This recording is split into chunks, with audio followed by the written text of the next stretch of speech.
Hello guys, this is Shoaib from Shebi Tech और आज हम रिव्यू करने वाले हैं asus के Zephyrus G14 2021 मॉडल का।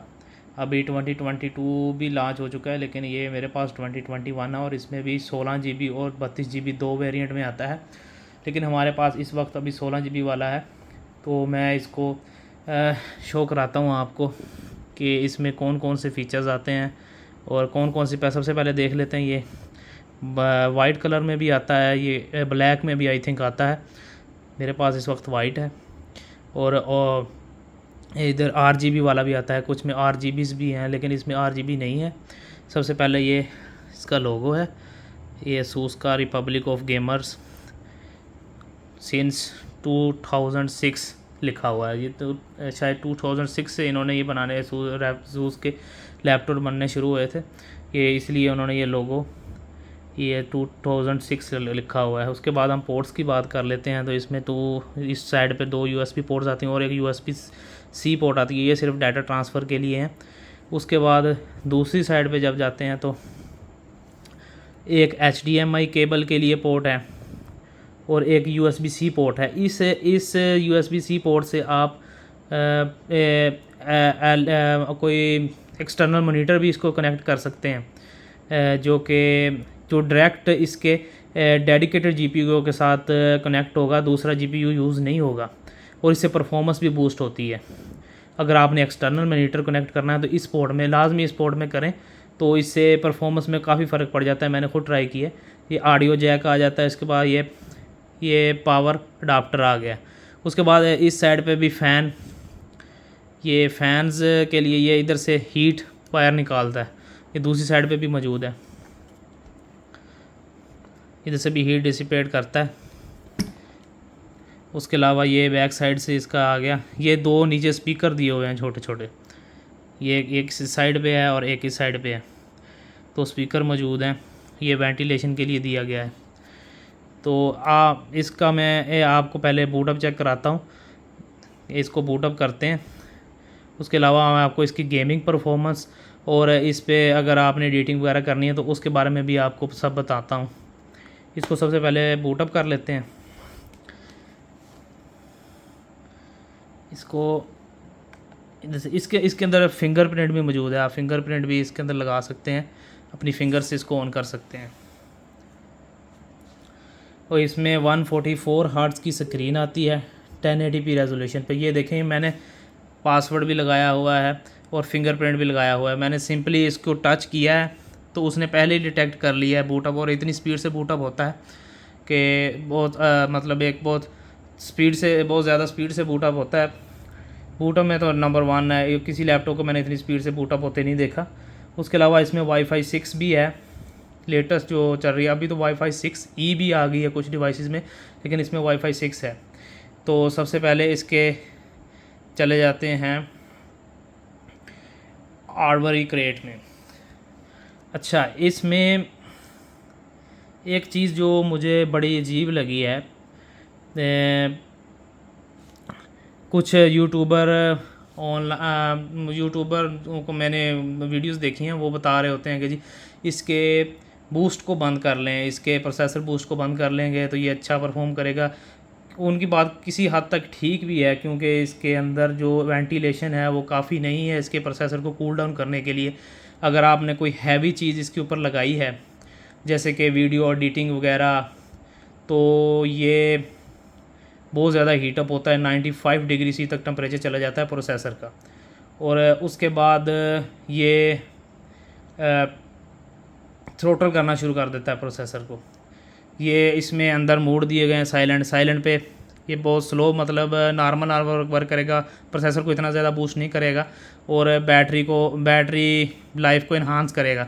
उसके अलावा परफॉर्मेंस मोड आ जाता है, ये एक दरमियाना मोड है, मतलब ये बहुत ज़्यादा पुश नहीं करेगा लेकिन थोड़ा पुश करेगा, अच्छी परफॉर्मेंस देगा इस पर। उसके अलावा टर्बो आ जाता है। टर्बो में तो हाई अपर लिमिट पे जाके ये काम करेगा, लेकिन टेम्परेचर्स बहुत हाई हो जाती हैं उस पर। उसके बाद मैनुअल मोड आ जाता है। मैनुअल मोड में जाकर आप फैंस वगैरह की कर्व खुद सेट कर सकते हैं। उसके अलावा ये मैनुअल टर्बो और मैनुअल मोड में तब तक नहीं जाएगा जब तक आपने इसके साथ वो कनेक्ट नहीं किया हुआ, चार्जर कनेक्ट नहीं किया हुआ। ये इसका चार्जर है, ये इसका चार्जर है और ये 180 वाट का अडाप्टर है। 180 वाट तक ये पावर सप्लाई करता है लैपटॉप को। और इसमें आपको एक टिप ये देता हूँ कि आपने मैनुअल में जाकर, मैनुअल अभी तो आ नहीं रहा, मैनुअल में जाकर अगर आप इसके प्रोसेसर को 40 वाट पे सेट कर लेते हैं, 45 वाट पे या 45 वाट पर सेट कर लेंगे तो इतना ज़्यादा बूस्ट नहीं करेगा और इतना ज़्यादा टेम्परेचर भी ज़्यादा हाई नहीं जाएगा। और उसके अलावा जो GPU रिलेटेड गेम्स हैं जो GPU पे ज़्यादा डिपेंड करती हैं उनकी परफॉर्मेंस बढ़ जाती है। ये मुझे बड़ी एक चीज़ बड़ी अजीब लगी। अगर प्रोसेसर फुल पावर पे चल रहा है तो आपका GPU जो कि इन्होंने जो क्लेम करते हैं कि 80 वाट पे काम करता है, 80 वाट तक बूस्ट करता है, 60 से अब मोर देन 80 तक जाता है, वो कभी भी 80 पे मतलब 60 से अबव नहीं जा रहा होगा, बल्कि 55 तक काम कर रहा, 60 तक भी नहीं जा रहा होता। उसकी वजह ये मुझे जो लगी है कि शायद इनकी जो पावर लाइन एक है, जब प्रोसेसर ज़्यादा पावर यूज़ कर रहा होता है तो GPU को कम पावर मिलती है। तो इतने छोटे लैपटॉप में और वो करेंगे भी क्या। तो ये इसमें एक फ़ला है, इसकी वेंटिलेशन थोड़ी बेहतर होती तो शायद इसको इतने ज़्यादा मसले ना आते। लेकिन वैसे इसकी बिल्ड वगैरह सॉलिड है, ये टाइप वगैरह करने के लिए बहुत अच्छा है इसके अच्छा है। उसके अलावा 1080p गेमिंग के लिए भी बहुत ठीक है। इसकी स्क्रीन में हल्की फुल्की गोस्टिंग आती है, बहुत अच्छी क्वालिटी की स्क्रीन नहीं है जो मतलब आप कहेंगे बड़ी अच्छी क्वालिटी की। 144 हर्ट्ज़ है, 1080p है, तो ये थोड़ी बहुत ही गोस्टिंग वगैरह भी कर आती है इसके अंदर। बहुत अच्छा डिस्प्ले नहीं है लेकिन सही है, ठीक है। लेकिन अगर जितनी कीमत में ये आ रहा है, अगर आप इसी कीमत में PC को बिल्ड करें, अगर आपने परफॉर्मेंस आपको सही चाहिए तो आप PC को बिल्ड करें। लेकिन पोर्टेबिलिटी के लिए ये बेहतरीन चीज़ है। इसके अलावा अगर आप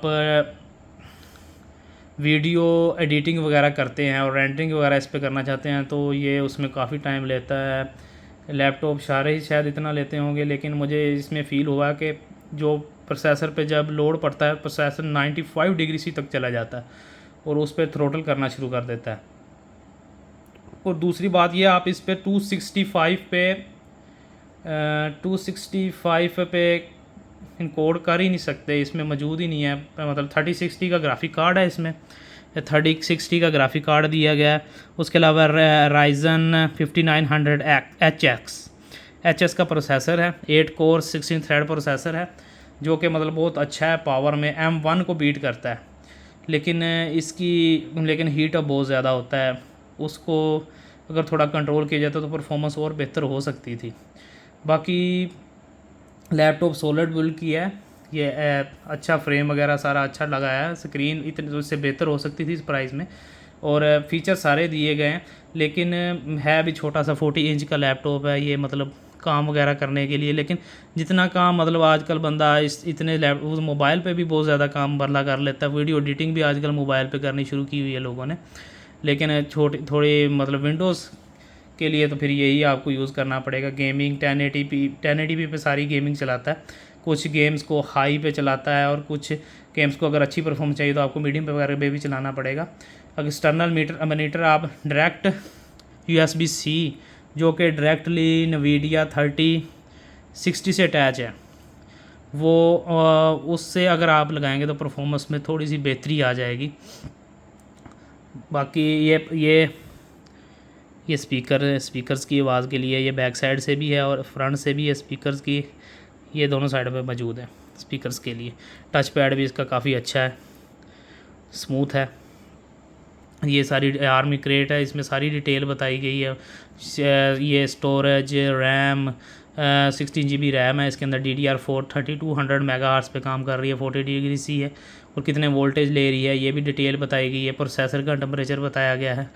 और अगर आप इसको परफॉर्मेंस पे कर देते हैं, ये देखें थोड़ा चेंजेस आ गई हैं, ये फ्रीक्वेंसी ज़्यादा जानी शुरू हो गई GPU की। ये GPU का बताया गया 60 वाट इन्होंने बताया है, 60 वाट तक ये मतलब वैसे काम करता है और बूस्ट करता है 80 वाट तक। लेकिन जब प्रोसेसर ज़्यादा पावर ले रहा होता है तो ये वाट से भी कम पे काम कर रहा होता है। ये इसकी वजह मुझे नहीं समझ आई, शायद इसमें कोई या तो इनकी पावर लाइन का मसला या फिर ये उसको भी थ्रोटल करना शुरू कर देता है जब CPU काफ़ी हीटअप हो जाता है 90 डिग्री से ऊपर, तो ऐसे ही चला जाता है। तो ये कोई हैवी वर्क करने के लिए, अगर आपने हैवी वर्क करना है तो फिर आप PC बनवाएं, अपना PC बिल्ड करें।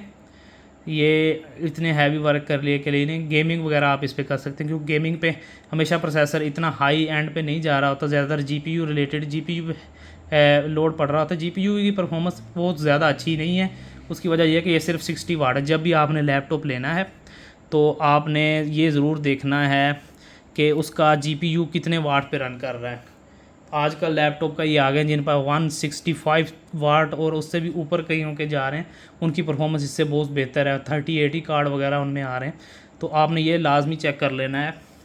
ये भी मैंने जब लिया था मैंने भी ये चेक नहीं किया, तो मुझे भी बाद में पता चला कि ये बहुत चीज़ मैटर करती है। जब उसको पावर इतनी कम मिल रही है, चिप जो मर्ज़ी आप लगा दें, जब उसको पावर इतनी कम मिल रही है तो वो क्या परफॉर्म करेगा।